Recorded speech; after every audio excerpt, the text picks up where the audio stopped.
세월이 갈수록 나라와 민족에 대한 사랑이 식어지고 있습니다. 젊은이들은 이쁘게 보이는 거, 날씬해 보이는 거, 어디 가서 좋은 거 먹는 거, 그런 것만 생각하고 있는데, 참으로 우리가 이 나라, 이 민족의 모든 자유와 국민의 모든 생활을 빼앗겼던, 지금으로부터 105년 전에 3.1절을 생각해 봐야 됩니다.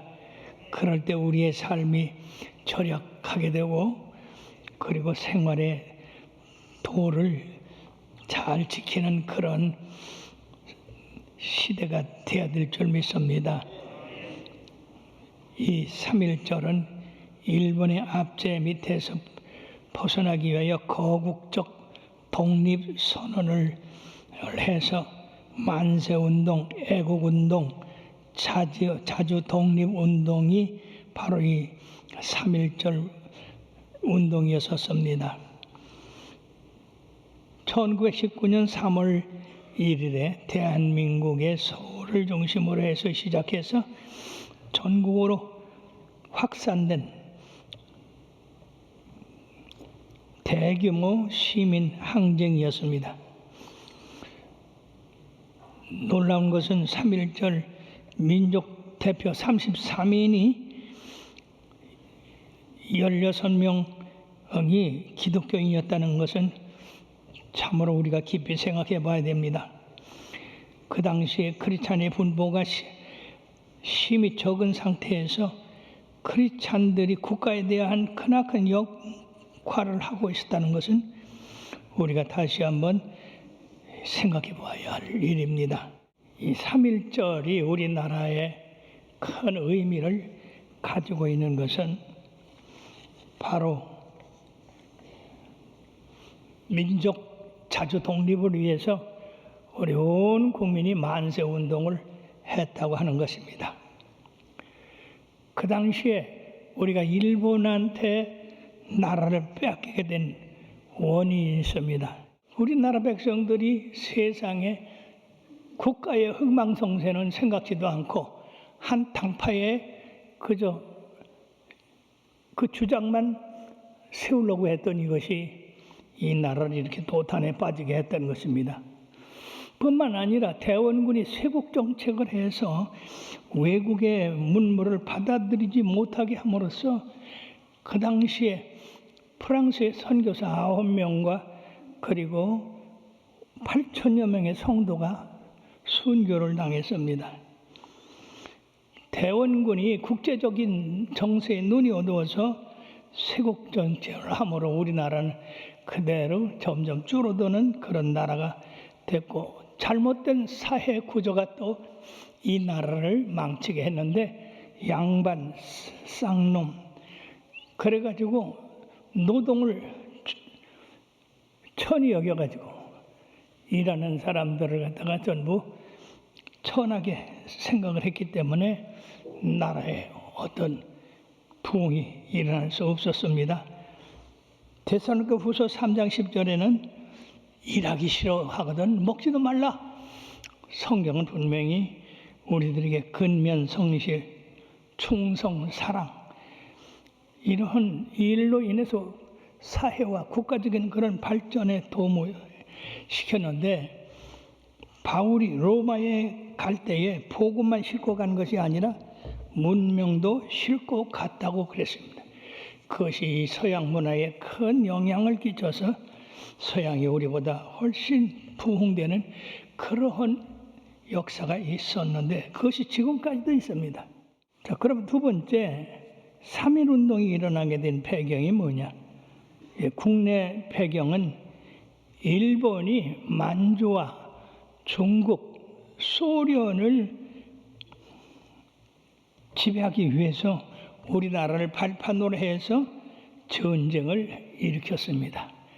그러므로 우리나라를 1905년 을사보호조약이라고 해서 한국의 외교권을 빼앗고 강제로 노동을 시켰는데, 그 후에 1910년 8월 22일에는 대한제국과 일본을 합병해서 일본과 대한민국 하나다. 이것으로서 우리나라의 대한제국의 종말이 되었습니다.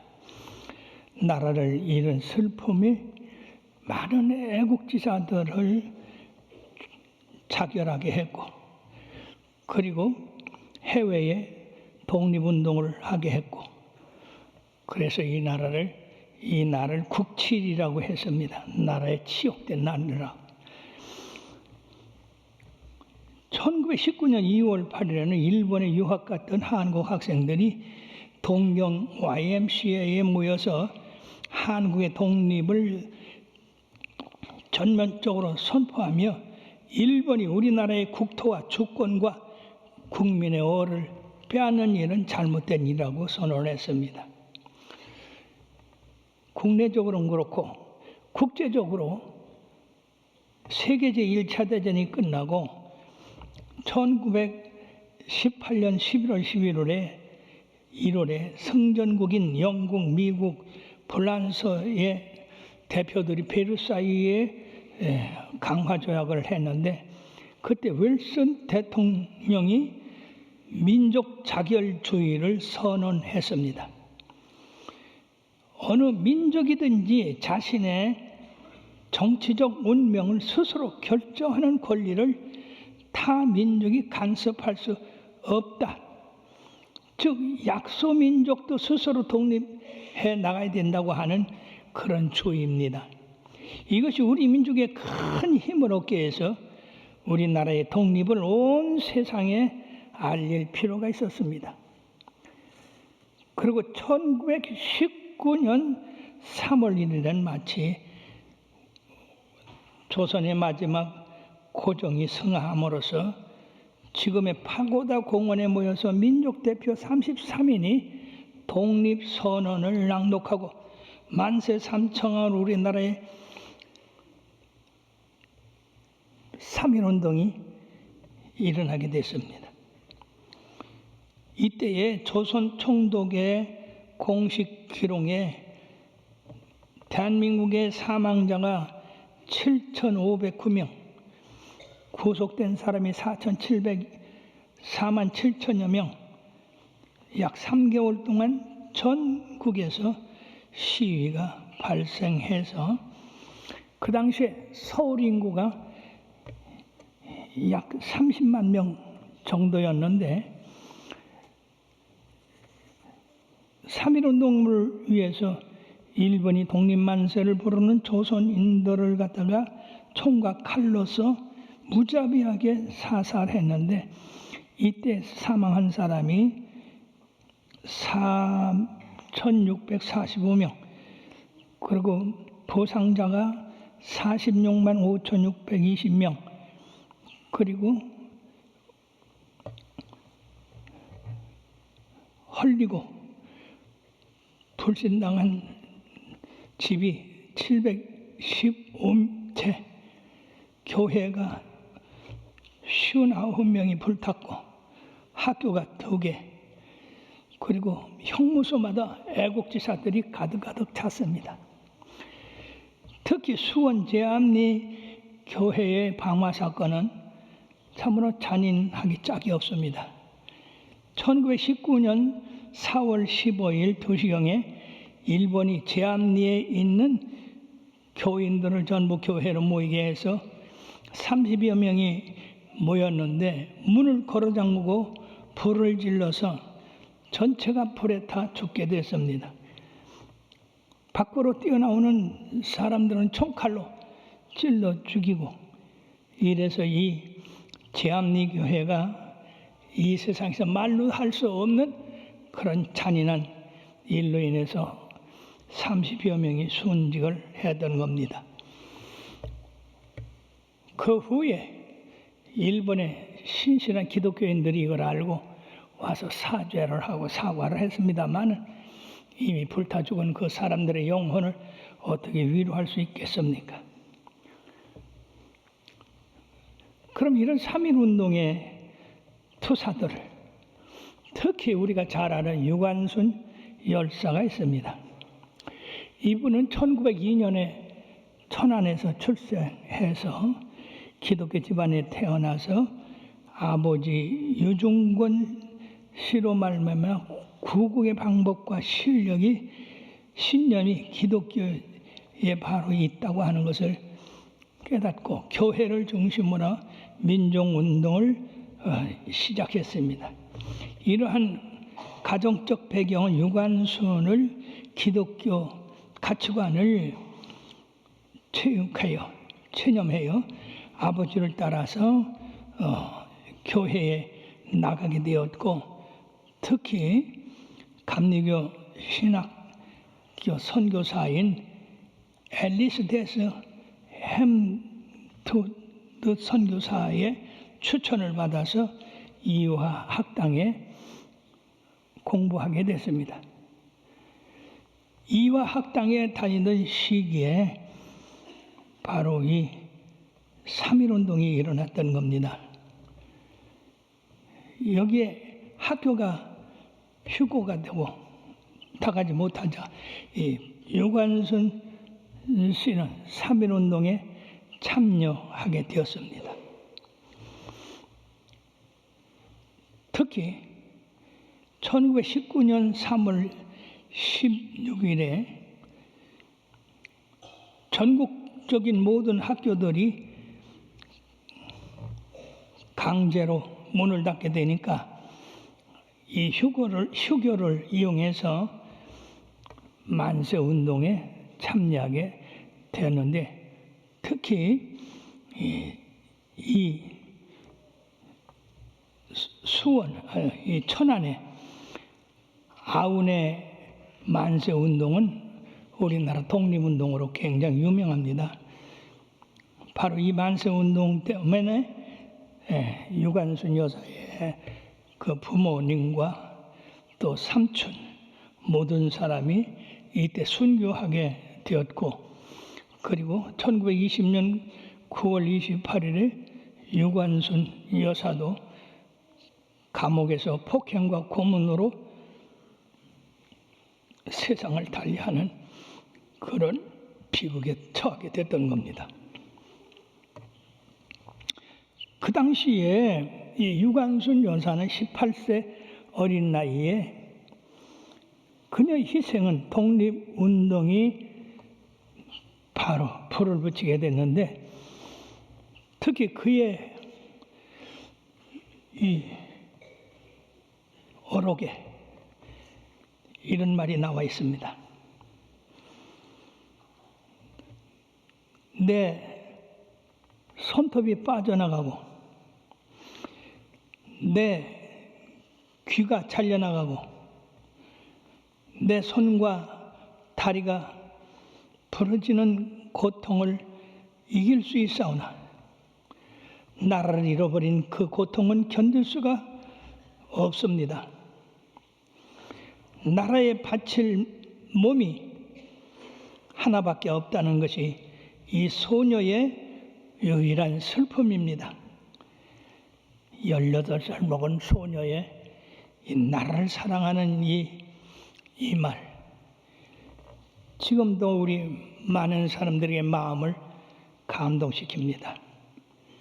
그는 하나님 앞에 마지막 기도를 하고 이 독립운동을 위해서 일하는 모든 분들을 도와달라고 하는 그런 간곡한 기도와 함께 하나님 나라로 갔습니다. 사랑하는 성도 여러분들이요, 3.1운동은 우리들에게 큰 의의를 제공하고 있습니다. 첫째는 민족 독립이라는 대의를 중심으로 해서 종교, 이념, 지역, 신문을 뛰어넘는 일치된 행동을 하게 했다는 것입니다. 윌리엄 리틀 선교사는 말발굽에 짓밟혀서 비폭력적인 그런 운동을 함으로 말미암아 세계 역사에 기념할 만한 그런 운동이 3.1운동이었다. 그리고 이 3.1운동을 통해서 우리나라가 교육의 중요성을 깨달아서 백성을 가르치는, 그리고 그 가르침의 독립을 준비시키는 그런 계기가 되었다. 그리고 민주공화국을 추구하는 국가적 이상으로 한국 민족사를 새로운 차원으로 끌어올렸다. 이런 3.1 운동의 이런 민족운동이 인류 역사의 회복, 인류의 공동선언을 추구하는 운동으로 삼게 되었다. 그러므로 사랑하는 여러분들이요, 우리 크리스찬들은 바로 이런 운동을 통해서 나라와 민족을 위한 기도회를 가져야 된다. 오늘 사무엘 선지자는 참 놀라운 말씀했습니다.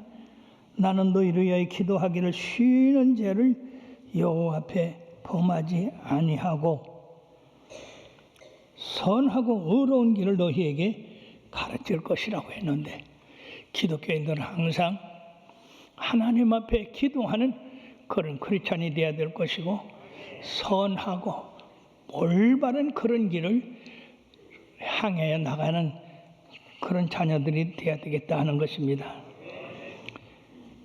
그래서 이때 3.1 운동을 기점으로 해서 기독교인들이 작성한 3가지가 있는데, 첫째는 매일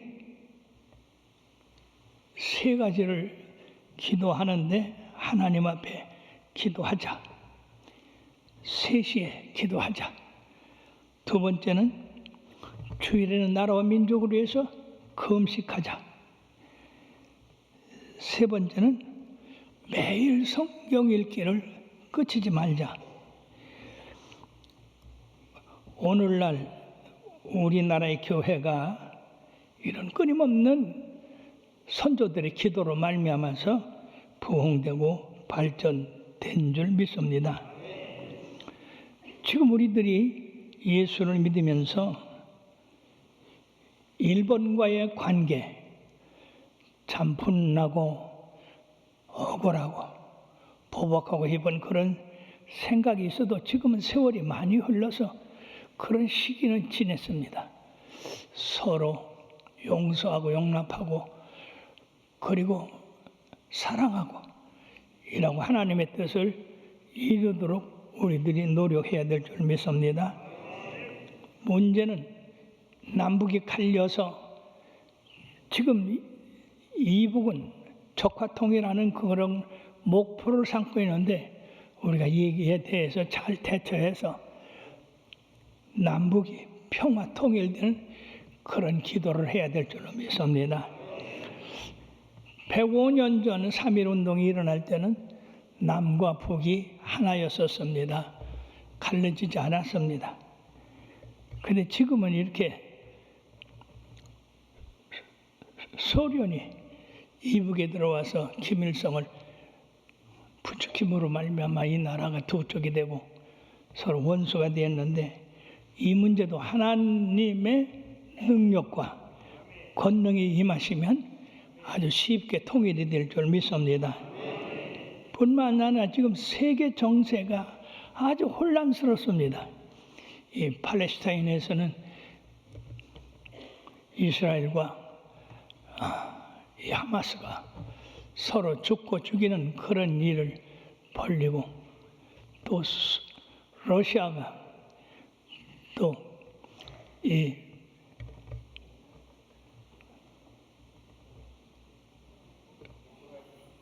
우크라이나 점령해서 전쟁이 계속되고 있고, 지금 세계가 정치적으로 심히 불안한 상태에 있습니다. 이럴 때 우리 크리스찬들이 다른 방법이 없어요. 우리가 군대를 파병한다든지 무기를 준다든지 그런 것보다는 만군의 여호와 하나님, 하늘과 땅을 지으신 그 하나님 앞에 우리가 기도해서 이 땅뿐 아니라 온 세계에 평화가 이룩하도록 기도해야 될 줄 믿습니다. 언제 어느 때 3차 대전이 일어날 줄 모릅니다. 3차 대전이 일어나면 다 죽어요. 너나 할 것 없이.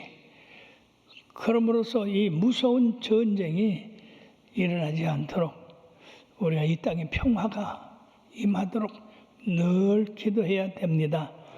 바로 사무엘 선지자가 내가 너희를 위하여 기도하기를 쉬는 죄를 범하지 않는다고 했사오니 우리들도 나라와 민족을 위해서 우리 후대를 위해서 기도를 해야 될 줄로 믿습니다. 2부 예배가 끝난 다음에 어떤 분이 저한테 물어요. 목사님, 3.1운동이 일어날 때 목사님은 몇 학년이었어요?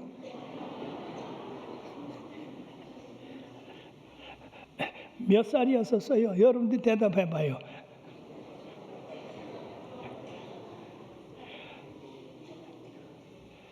그러니 백날 설교하면 뭐해요? 1919년 3월 1일에 이 3.1운동이 일어났다고 그렇게 설명을 했는데도 그때 몇 학년이었냐? 어쨌든 간에 정신 차려야 됩니다. 사랑하는 여러분, 무엇보다도 언제든지 나라와 민족을 생각해서 이 나라 이 민족이 잘 되고 이 민족이 잘 돼야 우리 후대들이 잘 돼요. 근데 우리 후대들이 정말 나라와 민족을 잘 되기 위해서 애쓰는 그런 모습을 우리가 참 보기가 힘듭니다. 안타까운 일이에요. 먹고 마시고 못 내고 쓰고 이런 데만 이 신경을 쓰니까 참으로 우리 기독교인들이 정신 차리고 먹는 것보다도 마시는 것보다도 주님을 위해서 이 나라의 장래를 위해서 우리가 기도하는 것이 더 필요하다고 여러분들 느끼시고 늘 엎드릴 때마다 나라와 민족을 위해서 우리의 후대를 위해서 기도함으로써 하나님의 능력을 받아가지고 우리 여호와에게가 높이 세워지고 하나님의 영광되는 역사가 있게 되기를 바랍니다. 여호와 하나님께서 내게 여호와의 길을 세우라 그런 말씀을 주셔서 이제까지 24년 동안 한 번도 이 말씀을 기억하지 않는 날이 없습니다. 항상 여호와의 길을 세우기 위해서 이 나라, 이 민족 위해서 우리가 기도해 왔는데 앞으로도 계속해서 우리 하나님의 역사가 승리하고 영광 돌기 위해서는 여호와의 길가 계속 높이 올라가야 될 줄로 믿습니다.